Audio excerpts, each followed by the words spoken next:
Right, Sugar Bowl now, Caesars Superdome in New Orleans. Unique start time. We don't normally see the Sugar Bowl before New Year's Day, but this one is because of the NFL being on a Sunday this year. So they've had to put the Sugar Bowl on New Year's Eve this year, noon Eastern on New Year's Eve. Kansas State, Alabama.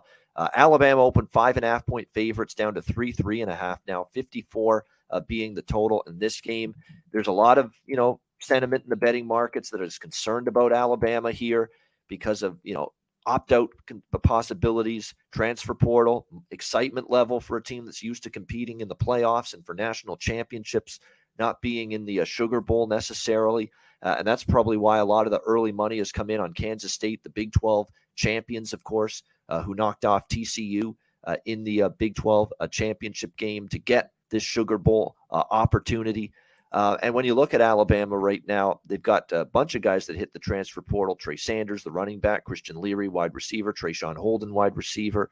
So a bunch of guys have hit the JoJo Earl, injured in the Iron Bowl, something you want to keep in mind.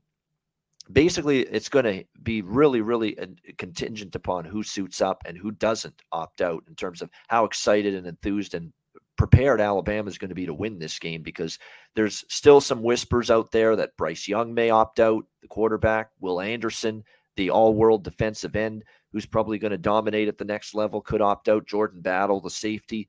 Malachi Moore at cornerback. I mean, there's a bunch of guys contemplating opting out here in this bowl game, and we won't know that until closer to the game day. So it's one of those wait and see. It's hard to give an opinion right now because all things considered, talent-wise, roster-wise, if these were two teams at full strength, Alabama would be dirt cheap at -3 against Kansas State, but that may not be the case. They might be, and keep in mind too, another thing you want to factor in with Alabama, even though you'd be concerned, let's say Young and some of these guys opt out, most of these positions, Connor, Mac, the players that are opting out, they'll be replaced by 4 or 5-star recruits. So it's not like you're putting a stiff in there and a guy that can't play or a guy that's not very capable, very talented, not when you're Alabama. So keep that in mind, that even though they might have some second and third string players in there at multiple positions, those are 5-star recruits in a lot of instances. So capable players. So it's a wait and see for me on this one. Connor, what do you think, Sugar Bowl?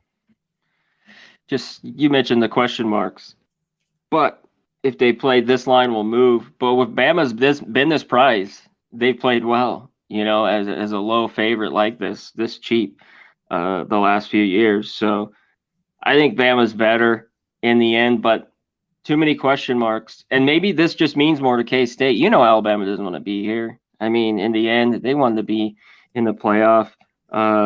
And still, that defense is very good, but they got beat at times against some pretty good offenses, as we saw this year. So just too tough here. I just have nothing this early on it. I love how Kansas State played all year. I love them, to get to TCU that we talked about last week. And you know what? I do think they're in this game, though. I think this should be a pretty good football game. I think they can hang around. So if I had more points, and maybe it'll change with news, I'd be on Kansas State.